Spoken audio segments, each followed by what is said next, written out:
6. maj, Sveti Georgije velikomučenik. Točak mučenja se nije prosto okretao, on je sekao vreme, bol i telo, stvarajući jeziv vrtlog između zemlje i neba. Bila je to mašina od gvožđa i mržnje, dizajnirana da slomi ne samo kosti, već i samu nadu.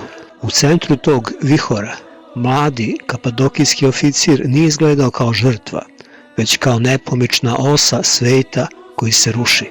Svaki okret točka bio je i šapat iskušenja, odrekni se i spasi se. Oštri noževi, natopljeni rđom i ljudskom zlobom, urezivali su na telu Georgijevom mapu nepojmljive patnje. Njegova krv je bojila paoke točka, ali on je ostajao nem. To nije bilo ćutanje straha, već tišina potpunog predanja. Tamo gde je bol postao nepodnošljiv, tamo gde ljudska priroda vapi za krajem, Sveti Georgije je otvarao kapiju unutar sebe. Svaka rana na njegovoj koži postojala je prozor kroz koji je ulazila svetlost večnosti. Odjednom buka gvožđa je utihnula. Neovozemaljski mir, poput jutarnje rose na planinama istoka, prekrio je stadion. Čovek u odeždi istkanoj od bele svetlosti pružio ruku. Raduj se, Georgije, vojniče velikoga cara.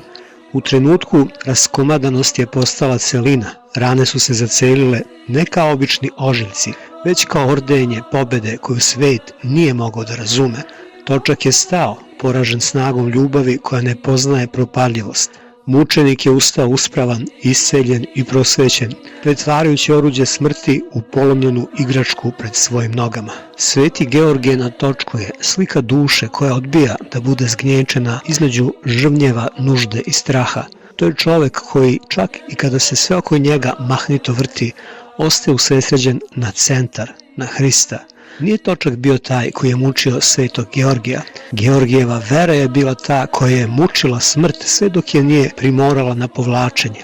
Danas taj točak ostaje u istoriji ne kao spomenik nasilja, već kao brus na kojem je duša pobedonosca postala oštrija i od samog čelika, spremna da preseče okove ovoga sveta. Sveti Georgije, moli Boga za nas.